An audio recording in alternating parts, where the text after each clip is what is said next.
नमस्ते भारत, आप देख रहे हैं WH न्यूज जन जन की आवाज। मैं विजय खौसे। खबर है विधान परिषद चुनाव की। MK hotel, veg non veg all dish available. Special biryani का एकमात्र स्थान, यशोधरा नगर चौक, पीली नदी, नागपुर। एक बार अवश्य खिदमत का मौका दे। जोमैटो पर भी उपलब्ध। खबर है विधान परिषद चुनाव की। चुनाव में भाजपा को 2, कांग्रेस और शिवसेना को 1-1 सीट बिन विरोध मिली है। 6 विधान परिषद में से 4 उम्मीदवार निर्विरोध चुने गए। नागपुर व बुल्ढाना, अकोला, वासम इस 2 सीटों पर 10 दिसंबर को मतदान होगा व 14 को परिणाम घोषित होंगे। सतेज पाटिल, सुनील शिंदे, राजहंस सिंह और अमरीश पटेल निर्विरोध विधान परिषद पहुंचे हैं। नागपुर सीट पर भाजपा उम्मीदवार चंद्रशेखर बावनकुले भाजपा को राम राम ठोक कर कांग्रेस में शामिल हुए छोटू भोयर तथा निर्दलीय मंगेश देशमुख के बीच कड़ा मुकाबला होगा। मंगेश देशमुख किसको सेंध लगाएंगे यह तो 14 को ही पता चल पाएगा।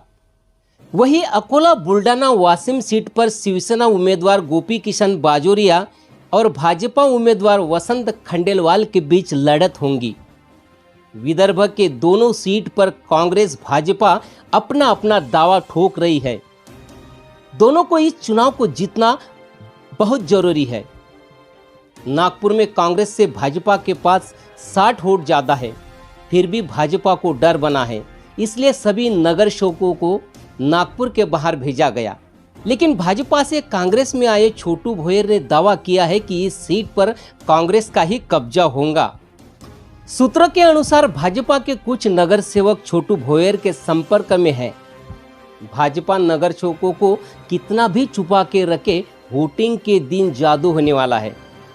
दोनों पार्टी के लिए यह अस्तित्व की लड़ाई बनी है। भाजपा के उम्मीदवार चंद्रशेखर बावनकुले को यह चुनाव जीतना आसान नहीं है। पिछली बार भाजपा के पास 25 वोट ज़्यादा होने के बावजूद कांग्रेस के राजेंद्र मूलक ने बाजी मारी थी। बस उसी तरह यह चुनाव होगा तो भाजपा की हार तो हो सकती है। छोटू भोयर के पास भाजपा में नाराज सदस्यों की पूरी जानकारी है। कई सदस्य भोयर की तरह काफ़ी दिनों से नाराज भी है। भोयर इनसे आसानी से जुड़ सकते हैं। कांग्रेस सूत्रों पर यकीन करें तो भोयर ने 15 सदस्य अपने होने का दावा किया है। इसके आधार पर ही नगर सेवक मनपा में अपना इसे अंतिम कार्यकाल मानकर चल रहे हैं।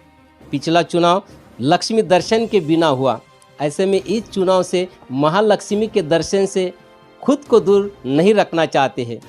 बीएसपी, राष्ट्रवादी कांग्रेस, शिवसेना सहित अन्य पार्टी और निर्दलीय सदस्यों को अपने खेमे में लाने के लिए भारी कोशिशें शुरू हो गई है।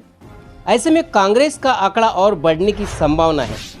सही कसर ग्रामीण से पूरी होने की उम्मीद है। नागपुर मनपा में कांग्रेस की कमजोरी कड़ी है। ऐसा नहीं है कि सिर्फ कांग्रेस की ही जोड़ तोड़ में जुटी है। भाजपा इस मामले में ज़्यादा माहिर है। उसे कांग्रेस की कमजोर नच टटोलनी आती है। ग्रामीण में कांग्रेस भले ही मजबूत है, लेकिन बावनकुले के चलते ग्रामीण में पूरा जोर दिया जा रहा है।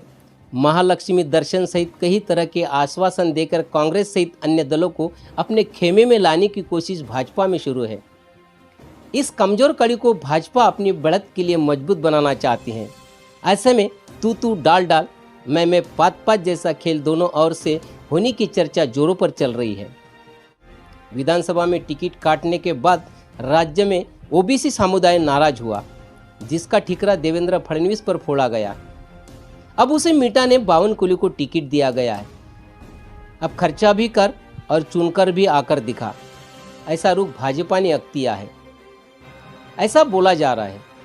बावनकुले बहुजन नेता है, जीत जाते तो बड़े होंगे, लेकिन नहीं जीतते तो उनका राजनीतिक करियर भी खतरे में है। गडकरी के करीबी माने जाने वाले बावनकुले को फडणवीस के करीबी क्या करेंगे ये तो समय ही बताएगा। मगर यह तो तय हो गया कि दोनों पार्टी में चुनाव जीतना अस्तित्व की लड़ाई बनी है। 14 दिसंबर को कौन बाजी मारेगा, इसकी ओर सभी की नज़र लगी है। तो आप देखते रहिए WH न्यूज़, लाइक करें, सब्सक्राइब करें और तमाम खबरें देखने के लिए www.whnews.in पर भेंट दें। हाँ, हमारे ज्वाइन बटन पर जाकर हमारे चैनल के सदस्य बनकर हमें आर्थिक सहयोग करें। धन्यवाद।